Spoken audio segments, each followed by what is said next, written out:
안녕하세요. 존입니다. 학교에서 우리는 이 역사를 배웁니다. 삼국의 역사는 이 한반도에서 일어났다고 합니다. 하지만 삼국을 설명하는 원본인 삼국사기, 삼국유사, 그리고 이 주변이 정사인 일본 서기, 중국 역사를 읽으면 한반도에서 일어난 역사로 보기 어렵습니다. 역사에 관심 있는 많은 사람들은 이 삼국사기에서 말하는 삼국의 위치를 한반도가 아닌 다른 지역으로 설명하고자 합니다. 예를 들어 이 요하 지역 또는 나나 지역, 그 외의 지역으로 설명을 하는데, 저 또한 이 요하 지역으로 설명하였으나 이 삼국사기에 기록된 기사를 전적으로 이 요하 지역으로 설명하기에는 구체적으로 설명이 안 되는 그런 부분들이 나옵니다. 결론적으로 저는 이 삼국 사기에 기록된 기사는 요하 지역이 아니라 하북성, 산동성이 더 합리적이고 타당성이 있지 않나 생각이 됩니다. 그동안 이 요하 지역으로 설명된 부분을 포기하고 다시 하북성, 산동성으로 교정하여 정리하도록 하겠습니다. 자, 이렇게 결정하게 된 구체적인 요인들이 많이 있는데 그 중에 몇 가지를 소개하자면 한무제가 이 위만 조선과 싸웠을 때 한무제는 위만 조선의 배신자들에게 상을 줍니다. 그 상을 주는 지역이 산동성, 하북성이 됩니다. 자, 만약 이 위만 조선과 이 싸운 지역이 요하 지역이었다면 그 상을 주는 지역은 이 요하 지역이어야 하는 것이 상식적인데 의외로 산동성, 하북성 지역의 땅을 하사하게 됩니다. 자, 이런 것들은 이제 의문이 되는 상황이죠. 그래서 하북성, 산동성이 더 상식적으로 그 지역에서 역사적 사건이 일어났다라고 보는 게 더 상식적이라고 생각이 듭니다. 자, 또 다른 예로 보면 삼국사기 백제분기에 한수와 관련된 기사가 나옵니다. 이 한수 지역을 한반도 한강으로 학계는 설명하고 있고요. 이 학교에서 그렇게 배우고 모든 이 한국 사람들은 그렇게 이해를 합니다. 자, 하지만 이 삼국사기가 말하는 이 한수를 설명하는 부분이 한반도 한강의 지리적 위치로서는 일치하지가 않습니다.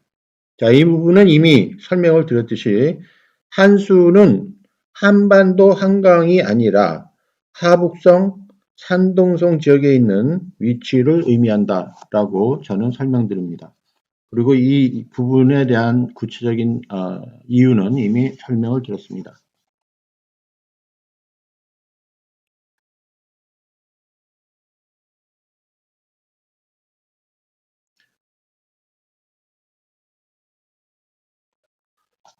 자, 그리고 또 다른 예를 한번 보면 삼국사기 고구려 본기 광개토 원년 392년에 기사에 의하면 이 백제의 관미성을 광개토왕이 공격하여 함락시켰다라는 기사가 나옵니다. 자, 이에 대한 설명으로 이 성은 사면이 가파른 절벽이며 바닷물로 둘러싸여 있다. 왕이 군대를 7길로 나누어 20일을 공격하여 빼앗았다. 라는 기록이 나옵니다. 자, 이 지역은 하북성에 보면은 이 연성시라고 나옵니다. 이 연성시의 이 구조가 삼국사기 광개토대왕 기사에서 설명한 바와 같이 이 성이 사면이 가파른 절벽이며 바닷물로 둘러싸여 있다라고 이해가 됩니다. 물론 이제 여기서 말하는 이 바닷물은 우리가 생각하는 넓은 바다를 의미하는 것이 아니라 내륙 지방에 있지만 어떠한 이유로 이 강을 바다로 표현하는 것이 됩니다. 쉽게 이해되지 않는 부분이었기 때문에 많은 사람들이 이 역사 추적을 하는데 실패를 했는데 해수를 이 강으로 해석한다면 이와 같이 상식적으로 이해할 수가 있습니다.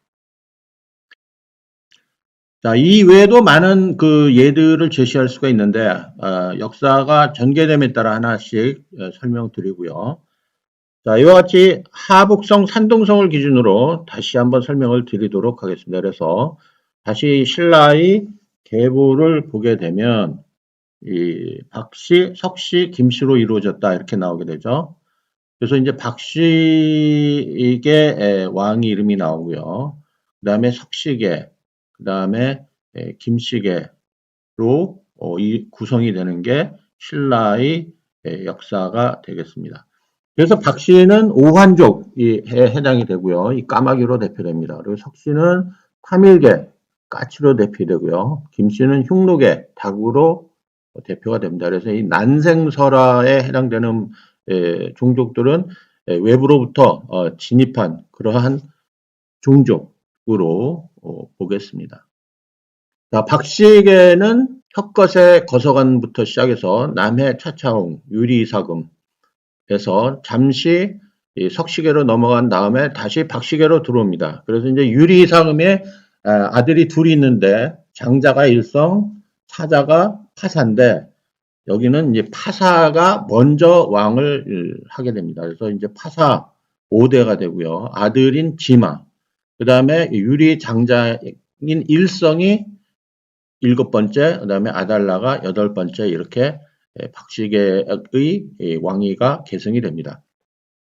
다음에 탈의 다음에는 탈의 아들의 아들, 탈의 왕자의 아들이 버류가 되고요. 버류에는 아들들은 이 왕쟁탈 전으로 신라 왕위를 계승하지 못하고 손자들이 왕위를 계승합니다. 그래서 버류의 손자가 내해가 되고요. 그 다음에 다른 손자 조분이 동복동생인 첨해. 그 다음에 잠시 김씨계로 넘어갑니다. 그래서 미추왕이 되고요. 다시 석씨계로 돌아옵니다. 그래서 내해의 손자 흐래, 그 다음에 조분이 장자 유래, 손자 기림 이렇게 넘어가게 되고요. 다시 김씨계로 넘어가는 단계에 들어갑니다. 그래서 뇌물, 실성, 눌지, 자비, 소지, 지정 이렇게 해서 신라의 역사가 이런 식으로 개성이 됨을 알 수가 있습니다. 자, 신라 초기 박씨 혁것의 남해 유리왕에 대해서 한번 지도를 통해서 다시 한번 확인해 보도록 하겠습니다.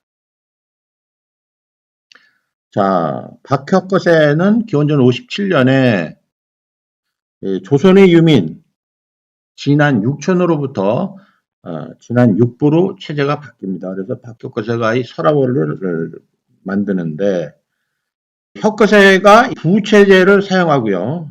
거서 또는 거수라는 용어를 사용하는 것으로 보아서 오한족의 부체제와 유사함을 알 수 있다라고 이미 설명드렸습니다. 기원전 50년에는 이 외인이 변경을 침입하려 하였으나 침입을 포기하다 이렇게 기사가 나옵니다. 그래서 이제 이 삼국지와 후한전에 의하면 변지는 진한의 남쪽에 있는데 역시 12국이 있으며 그 남쪽은 외와 접해 있다라고 기록이 되어 있습니다. 마찬가지로 삼국지에도 남쪽은 외와 접경하니라고 기록이 되어 있습니다. 자, 그래서 이 기사를 한반도에 대입을 시키면 한반도는 이 진한 변환이 외와 접했다라는 구절이 일치하지 않습니다. 자, 바다가 이렇게 있기 때문에 이 나라가 접해 있지 않죠. 그래서 이 후한서나 이 삼국지에 기록된 이 사만에 대한 기사는 한반도로 대입하기에는 이해하기 쉽지 않은 그런 부분이 있습니다. 자, 그 다음에 기원전 39년에는 변환이 항복을 하게 되는데요. 이 당시 이 오한족의 등장으로 인해서 진한, 외, 변한 이 집단들이 상당한 동호족으로부터 또는 박씨계로부터의 위협적인 아니면 선진 기술이 들어왔기 때문에 이 주변국들이 이 박씨계에 합치되는 그런 것이 아닌가 봅니다. 왜냐하면 이 진한은 6촌에서 6부로 바뀌게 되죠. 그래서 이 오한족을 받아들입니다. 마찬가지로 외인도 접근을 했으나 진입을 포기하죠. 그 후에 변환이 이 박식의 오한족에 또 항복을 하게 됩니다. 자, 그 다음에 기원전 37년에 보면은 주몽이 드디어 고구려를 건국하게 됩니다. 이 고구려 건국설은 여러 가지가 있는데 간단히 설명드려서 북부여 전기를 기준으로 하면 기원전 239년에 해모수가 건설을 하죠. 북부여 후기를 기준으로 하면 기원전 108년에 고두막이 건국을 합니다. 그래서 이 삼국사기가 말하는 고구려의 건국은 기원전 37년에 주몽이 건국했다 하고요. 비문에 의하면 고구려 건국은 이 기원전 108년에 고두막으로부터 시작이 됩니다. 그래서 비문을 읽으면서 삼국사기가 이 차이가 나는 부분이 여기서 해결이 된다고 볼 수가 있습니다. 기원전 36년에 주몽은 비류국을 접수하고요. 2년 후에 성곽과 궁시를 짓게 됩니다. 또한 2년 후에 행인국을 접수합니다. 이렇게 고구려는 주몽 시절 영토 확장을 하게 되는 모습을 보이게 되고요. 신라도 마찬가지로 이때 금성에 궁궐을 짓습니다. 또한 고구려는 부옥절을 접수합니다. 자, 그 다음 기원전 28년 이 낭랑이 신라를 침략하려 하나 포기를 하게 되죠. 자, 드디어 이 기원전 18년에는 온조가 백제를 건국합니다. 이 고구려와 달리 백제는 건국 초기부터 말갈로부터 북쪽에서 계속된 공격을 받게 됩니다. 자, 이때 기원전 15년에 백제 온조는 낭랑에 사신을 보내서 친선관계를 유지하려 합니다. 자, 하지만 기원전 11년 말갈의 이 공격은 거세지고요. 백제에 있는 그 위례성을 말갈이 포위하게 되죠. 하지만 이 온조는 왕이 이 대부영까지 쫓아가서 승리를 하게 됩니다. 자, 같은 해 온조는 이 마수성을 쌓고 병산책을 세우는데 자, 낭랑으로부터의 항의를 받고 우호 관계가 단절이 됩니다. 자, 기원전 9년에는 이 말갈이 북쪽 경계를 노략질을 하죠.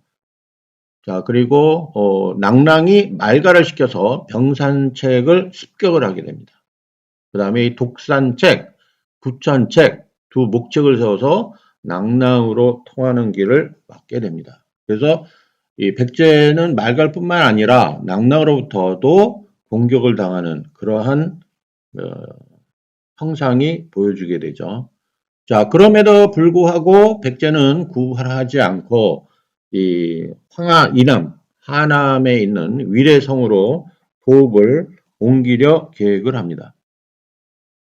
자, 그래서 이 경계선이 결정이 되는데요. 북쪽으로는 폐하, 남쪽으로는 웅천, 서쪽으로는 대해, 동쪽으로는 주양으로 경계선이 정해지게 됩니다. 자, 이 백제의 위치를 이 하북성, 산동성으로 비정하기가 힘든 이유 중에 하나가 백제의 영역 중에 서쪽에 대해라는 의미에 대해서 이해하기가 쉽지 않았습니다.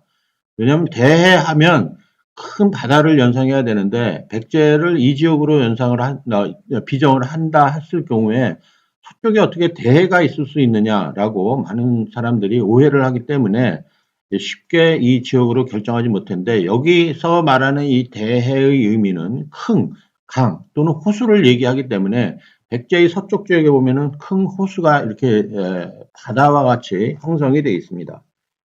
자, 그래서 이와 같은 의식 전환으로 이해를 하게 되면 전체적으로 봤을 때 이 하북성 또는 산동성의 이 삼국의 그 어떤 교전지들이 많이 설명이 가능하게 됩니다.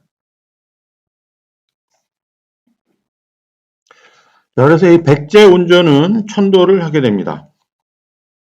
그리고 이 한강 서북쪽에 성을 쌓고 한 성의 백성들을 나누어 살게 합니다.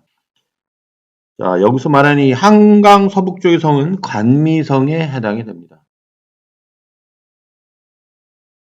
자, 그리고 신라는 동옥조로부터 이 사신이 오게 되죠.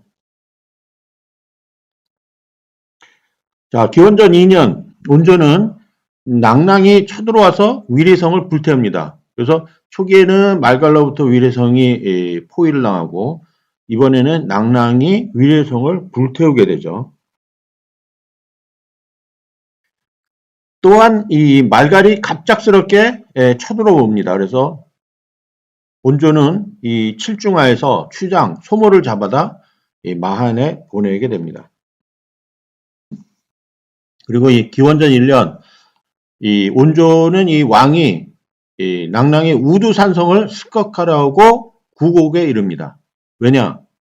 낭랑이 위례성을 불을 태웠죠. 그래서 또 보복을 해야 되죠. 그렇기 때문에 구곡에 이르렀으나 이 큰 눈을 만나서 곧 돌아오게 됩니다. 자, 이와 같이 이 박혁거세 시절 이 삼국의 역사를 한번 알아봤는데요. 고구려는 이 주변국을 접수하면서 영토 확장하라는 모습이 보이고요. 백제는 건국 초기부터 이 말갈로부터의 공격, 낭랑으로부터의 공격. 하지만 거기에 굴하지 않고 잘 싸우죠. 그래서 마한과 접촉을 하게 됩니다. 신라는 이 박혁거세가 주변국 진안 육부 또는 변한들을 이렇게 어우르게 하고요. 외 또한 침략으로부터 쉽게 침략하지 못하는 그런 구조를 보이고요. 낭랑 또한 금성을 침입하려 했으나 멈추게 되는 이러한 구절이 이 박혁거세 시절에 보이게 됩니다. 신라 기록에 의하면 박혁거세 시절에는 말갈 기사는 보이지 않습니다. 자, 다음은 이 신라 박식의 둘째인 남해왕 시절 삼국과 관련된 상황을 한번 알아보겠는데요. 이 백제는 아직도 이 말갈로부터의 공격이 끝나지 않았습니다. 그래서 이제 석두성, 고목성을 쌓고요. 말갈을 격파합니다. 그 다음에 이 웅천책을 남쪽에 세우는데 마한이 때 항의를 하게 되죠. 그래서 온조는 이 마한과 진한을 병합할 그런 계획을 세우게 됩니다. 자, 이 말괄과 이 낭랑의 공격에도 불구하고 아주 잘 견뎌내죠. 그리고 이제 남쪽으로 내려가 웅천책을 세우나 마한으로부터의 항의를 받게 되는데 예, 마한뿐만 아니라 진안까지도 합병할 그런 계획을 세웁니다. 자, 그리고 이 4년에는 이 낭랑이 금성을 침입하는 그런 기사가 나오게 됩니다. 자, 그 후 4년 후에는 어떠한 역사 사실이 나오느냐 하면 신라 남해양 때는 탈해를 사위로 맞이하게 됩니다. 자, 온조가 마한과 진안을 병합하려고 계획을 세웠다는 이유는 마한뿐만이 아니라 진안 역시 혁거세의 죽음으로 인해서 신라 사회가 약세에 빠졌기 때문에 그런 계획을 세운 것이라고 볼 수 있으나 자, 이때 신라 남해왕은 새로운 세력인 탈해가 나타남으로 인해서 딸을 시집을 보냅니다. 자, 이 탈해가 갑작스럽게 나타났는데 이 탈해는 몇 살의 장가를 들었나 보면 삼국사기 탈해조 기사에 의하면 두 가지의 이해되지 못하는 그 연도가 나오는데 이 기원 후 8년에 탈해가 장가가는 나이는 13살로 나타내지고요. 그 후 2년 후 탈해는 대보라는 를 얻게 됩니다. 헛것에도 마찬가지로 13세의 거서간으로 서라벌을 세우게 되죠. 그래서 상식적으로 이해될 수 있는 그러한 나이가 아닌가 파악이 됩니다. 자, 탈해는 어디서 왔는가? 신라분기 탈해조에 의하면 외국의 동북쪽 천리 다파라국에서 왔다라고 합니다. 자, 이 외의 위치는 저는 임기시로 보고요. 임나 일본부가 있지 않았나라는 생각이 됩니다. 이 다파라국은 가라해의 부관으로 구야 한국 또는 이 다라 한국이라고 불렸다고도 합니다. 이것은 한당국의 기사에 나온 기록에 의해서 판단하는 거고요. 자, 탈해는 이 지역에서 이동하여 이 금강국을 거쳐 하진폭으로 간다라고 합니다. 자, 기원 후 8년 백제는 마한을 접수한다라는 기록이 나옵니다. 그래서 이제 백제가 마한만을 접수하고 진안을 접수하지 못한 이유는 남해 왕이 신라 탈해세력과 힘을 통합하여 합병하지만 이 백제 온조왕은 이 진안까지 합병하기에는 힘이 역부족이라 진안 합병을 포기한 것이 아닌가 생각이 듭니다. 자, 다음으로 이제 남해왕 쪽에서 이해하기 힘든 그런 기사가 나오는데요.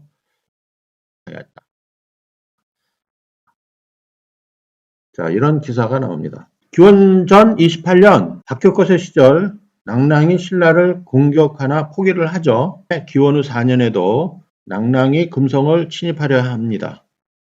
그러나 성공 못하죠. 자, 드디어 낭랑은 신라를 공격한 기회를 얻었습니다. 왜? 외의 침입으로 이 금성 지역에 있는 이 진안 육부의 군대가 금성을 빠져나왔기 때문에 이때가 틈이 아니나 해서 낭랑은 또다시 공격을 합니다. 하지만 또 퇴각하는 이유가 쉽지 않은데 밤에 유성이 떨어졌기 때문에 무서워서 도망간다라는 기록이 나옵니다. 자, 여기서 저는 아직 이 금성의 위치, 포암산의 동쪽으로부터 알천, 여기의 위치가 아직 확실하게 비정이 되어 있지 않기 때문에 정확하게 이 지도로서 확인은 아직 하기에는 정확성의 문제로 아직 이 지도를 올리지는 않겠습니다. 자, 그런데 한반도에서 이 기사가 만일 일어났다면, 자, 금성이 있고, 금성은 신라 경주에 있죠. 한반도 남동부에 있다고 하고, 외인은 규수 지역에 있다고 했기 때문에 외인이 바닷가로 침입을 합니다. 자, 그러면은 육부의 병사들을 이 남동쪽으로 보내게 되는 거죠. 자, 그런데 낭랑은 이 기회를 틈타서 공격을 한다고 하는데, 당시에 말했던 이 낭랑은 한반도 북부 평양 지역을 낭랑 지역이라고 합니다. 그럼 이 낭랑 지역인 평안도 북부 평양에서 금성 지역으로까지 다시 얘기해서 신라의 경주 지역까지 내려오는 데는 400km 정도가 넘습니다. 그러면은 1000리 정도가 되는데, 자, 말이 하루에 이 100리를 달린다고 했을 경우에 10일간에 걸쳐서 와야 됩니다. 이렇게 먼 거리인데 잠시 신라 육부의 군사가 틈을 탔다고 해서 이렇게 멀리 왔다고 설명할 수 있는가 상당히 의심점이 듭니다. 결론적으로 삼국사기에서 말하는 이 기사는 한반도에서 일어났다라고 말하기 힘든 기사가 됩니다. 자, 다음으로 백제 운조는 마한 잔당을 진압합니다. 그 지역은 우북성에 됩니다. 자, 다음으로 기원 후 19년 북명인이 밭을 갈다 예왕이 도장을 신라왕 남해에게 바친다라는 기록이 되어 있습니다. 자, 여기서 예는 후한서 동의전에 보면, 자, 진안은 동쪽에 있는데 12국이 있으며 그 북쪽은 예, 맥과 접하여 있다 이렇게 되어 있죠.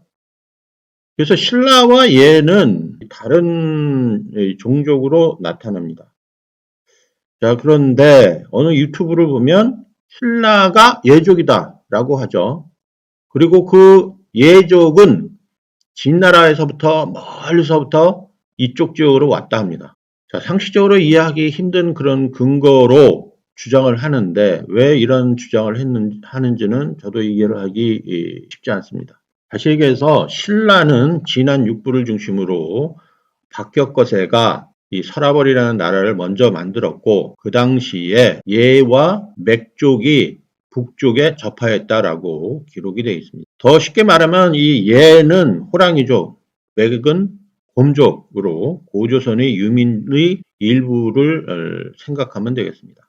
백제 지역으로 다시 넘어오면 이 원조 때 한수 동북부에 흉년이 들어서 백제 주민이 고구려로 투항한다라는 기록이 되어 있습니다. 마찬가지로 고구려 대무신 왕조에도 같은 내용이 기사가 나오는데 백제 천효가 고구려로 투항한다 이렇게 되어 있습니다. 그래서 이 백제는 상대적으로 이 지역이 주민이 줄어들기 때문에 아주 공백기가 되게 됩니다. 그래서 말갈은 이 지역에 백제에 끊임없이 계속적으로 공격을 하게 되고 고구려는 상대적으로 이 백제 주민의 보강으로 대무신 시절 더 강해지지 않나 생각이 됩니다. 그래서 기원 후 20년에 보면 이 온조왕이 동쪽, 북쪽을 순서하게 됩니다. 그래서 북쪽으로는 폐하 지역, 동쪽으로는 주영 지역까지 내가 이 지역에 와도 되나 하고 시찰을 나가게 되는 거죠. 기원 후 22년에 이 말갈이 술천성을 공격하게 됩니다.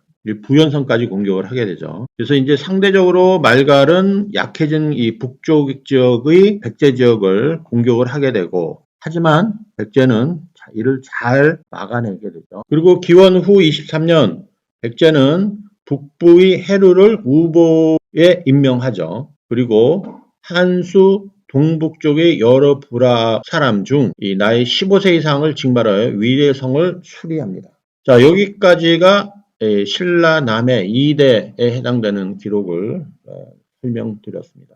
자, 백제는 이 말갈의 이 지속적인 공격으로 북쪽으로는 해하, 동쪽으로는 주양, 이 지역이 약해지지만 새롭게 북부에 해루를 임명하여 위례성을 고치고 다시 기반을 잡게 됩니다. 자, 한편으로는 이 남쪽으로 또 자리를 잡게 되죠. 신라는 이 탈해의 등장으로 남해 왕은 정치체제를 바꾸게 됩니다. 그 다음에 이 웨이 침입으로 또 한 차례 당랑의 공격을 받게 됩니다. 자, 이 당시 고구려는 대무신 왕이 영토 확정을 하는 그러한 것을 볼 수가 있겠습니다. 자, 다음은 신라 제3대 박식의 유리왕에 대해서 정리한 것을 설명드리도록 하겠습니다.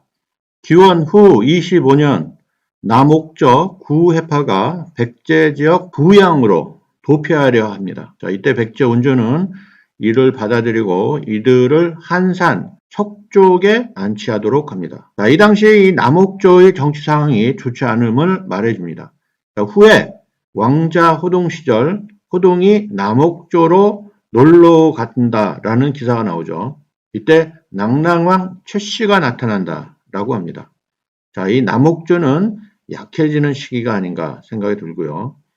자, 이 당시에 원조는 이 상당한 일을 한 것 같습니다. 이 말괄과 낭랑의 공격에도 불구하고 잘 견뎌내며 남쪽으로 만을 접수하고요. 이와 같이 이 주변국 옥조로부터 넘어오는 그러한 세력을 잘 받아주고 배치를 잘 하는 것으로 왔을 경우에 백제의 원조는 창업 당시 상당한 일을 한 것으로 보입니다. 아주 위대한 군주가 아닌가 판단이 되고요. 자, 이 당시에 고구려는 이 대무신이 개마국, 구다국을 또 정벌을 하게 됩니다. 이 개마국, 구다국은요, 이 한단국의 태백일사에 보면 이 웅심국, 동로국으로서 북개마대령 북쪽 또는 서쪽에 있다 이렇게 나타나게 되죠. 그래서 이제 고구려의 영토 확장이 이 저쪽 그 개마대령까지 확장되는 모습을 볼 수가 있습니다. 자, 또한 이 백제는 이 원조 후 다루왕으로 연결이 되는데 이 시절에도 이 다루왕은 이 동쪽의 훌루를 우보로 임명하죠. 그래서 이 말괄과 마수산 서쪽에서 싸우는데 아주 크게 이깁니다. 고목성의 고누도 말괄과 싸워 이기게 되죠. 그래서 말괄의 지속적인 공격에도 불구하고 백제는 잘 막아냅니다. 자, 이 당시에 신라는요, 유리왕으로 바뀌게 되는데 탈해계가 등장함으로써 이 정치체제가 바뀌게 됩니다. 그래서 이 육부의 이름을 성씨로 바꾸고요. 그 다음에 17관등을 제정을 하는데 이 신라의 정치체계를 보면 초기에는 조선 윤민의 육촌, 대부 체제가 있었죠. 그 다음에 이 오환계가 들어오면서 육부 체제로, 그 다음에 이제 탈해가 대부가 또 되고요. 그 다음에 이제 본격적으로 이제 탈해계가 정치계로 들어옵니다. 이 시기에요. 그래서 17관등을 제정하고요. 그다음에 이벌찬 체제로 정치 체제가 바뀌는 것을 볼 수 있습니다. 이 고구려의 영토 확장으로 이 기존의 말갈, 낙랑은 백제를 지속적으로 공격을 하는데 백제는 결과적으로 잘 버텨내고요. 남쪽으로 가서 정착을 하게 됩니다. 자, 마찬가지로 신라도 일시적으로 이 낙랑이 공격을 했지만 이 탄해 세력이 기반으로 이 남부에서 재정비한 것이 아닌가. 자, 기원후 32년 이 고구려 대무신왕 시절에 호동 왕자와 낙랑 공주에 관한 기사가 나옵니다. 이 호동 왕자와 낙랑 공주는 다 한국 사람이면 다 무슨 내용인지 알죠. 하지만 실적으로 이걸 자세히 읽어보면 이해하기 쉽지 않은 그런 구절도 나타납니다. 자, 한번 보면 왕자 호동이 이 옥조에 놀러 가죠. 근데 이때 낙랑왕 최리가 나타납니다. 왕자 호동을 보고 아주 빠지게 되죠. 그래서 최리는 딸을 주게 됩니다. 자, 근데 문제는 이 호동이 나라로 돌아와서 최씨 딸에게 어떠한 지시를 내리죠. 너 아버지 나라인 낙랑을 부수게 되는 그러한 계획을 그 딸에게 줍니다. 뭐냐면 자명고를 부숴라 이렇게 되죠. 그래서 그 낙랑 시대의 자명고는 적이 들어오면 그걸 쳐서 군인들이 거기에 대비하는 그런 그 위기 상태의 긴급 상황을 알려주는 아주 중요한 구실하는 이 자명고인데 그 딸이 그거를 찢습니다. 그래서 왕은 나중에 그 사실을 알고 나서 딸을 죽이고 나와서 항복을 하죠. 어처구니가 없는 그런 내용이 이 호동 왕자와 낙랑공주의 내용입니다. 자, 호동은 왜 자기 딸까지 주고 호의를 보였던 사람한테 배신을 했을까요? 자, 이해하기 쉽지 않은 부분인데요.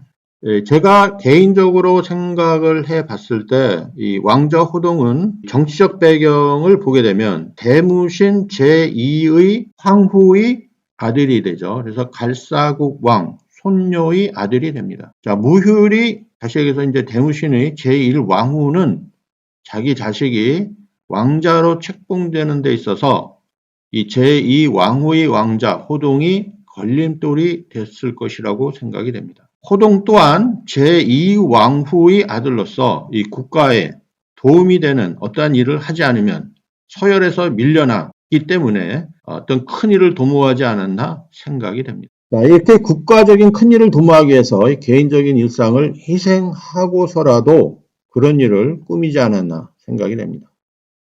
자, 고구려는 영토 확장을 계속해 왔고 이 낙랑이 걸림돌이 되었는데 왕자 호동이 이 낙랑의 이 걸림돌을 제거하기 위해서 이와 같은 윤리적인 부분에 있어서 의심되는 부분임에도 불구하고 이와 같은 일을 저지른 것이 아닌가 생각이 됩니다. 결과적으로 이 고구려는 한층 더 커지게 되는 이 계기를 만든 것이 아닌가. 자, 또 하나의 기사는 뭐냐? 이 신라분기에 나타나는데요. 낙랑이 북쪽 변경을 침범하여 타산성을 공격해서 함락을 한답니다. 자, 한국 사람들은 이 낙랑 최씨가 왕자 호동으로부터 항복을 했기 때문에 이 낙랑이 없어졌다고 믿죠. 그런데 4년 후에 또 다른 낙랑이 나타나서 신라를 공격합니다. 그럼 이 낙랑은 어떤 존재일까요? 자, 최씨 낙랑이 있고 또 다른 낙랑이 존재했다고 볼 수 있나요? 아니면 최씨 낙랑이 항복을 했지만 이 나라는 멸망하지 않은 것으로 봐야 될까요? 자, 또 다른 의문이 들게 됩니다. 좀 더 기사를 보면요. 고구려 대무신왕 37년에는 아예 왕이 낙랑을 습격하여 멸망했다라는 기사가 나옵니다. 자, 이를 반증하듯이 신라분기에 또 어떤 얘기가 있냐면 같은 역사적 사건에서 낙랑인 5천인이 신라로 투항하고 진안 육부에 나누어 살게 한다라는 기사가 나옵니다. 그래서 32년에 이 호동 왕자가 낙랑 최씨를 항복시킨 기사가 나오고요. 37년 대무신 왕이 이 낙랑을 멸망시킨 것으로 나옵니다. 자, 하나 더 보면 후왕 광무제 시절, 기원 후 44년이죠. 병력을 보내 바다를 건너 그 땅을 빼앗아 군현으로 삼고 살수 이남을 한나라에 속하게 합니다.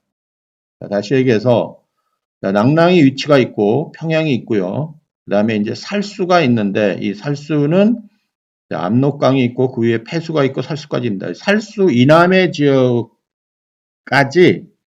낭랑을 점하고 군현으로 만들고 살수 이남을 한나라로 속하게 한다라는 기사가 이렇게 나옵니다.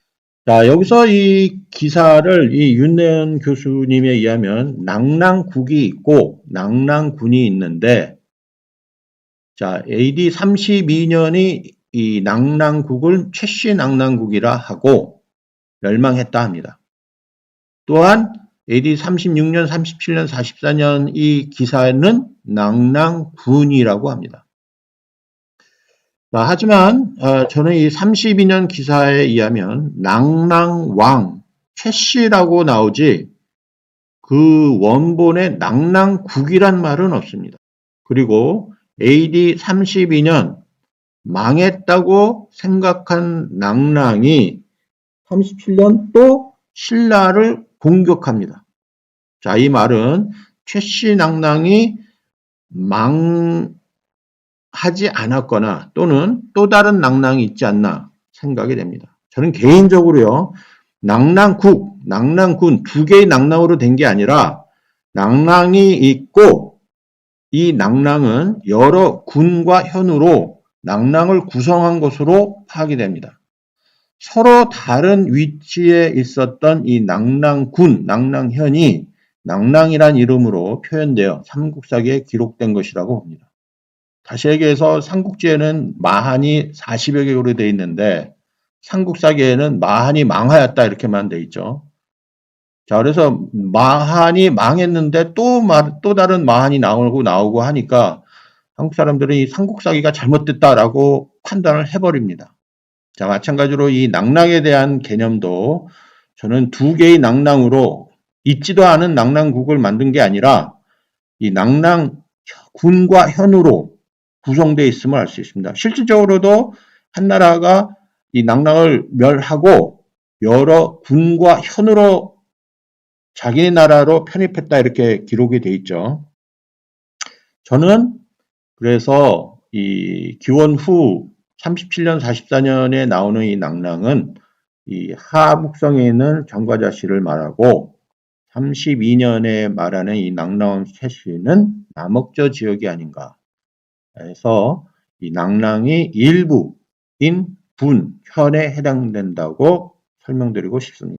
자, 계속된 이 역사적인 사건을 보게 되면 오번왕 시절에는 한의, 북평, 어양, 상곡, 태원을 공격한다라고 말합니다. 그리고 다시 화친을 한다 이렇게 이 내용이 나오는데요. 자, 이 고구려의 위치를 한반도 유화 지역으로 할 경우 저는 이 태원이 이 산서성 지역에 위치하는데 적어도 한 1000km에서 1300km를 가야 합니다.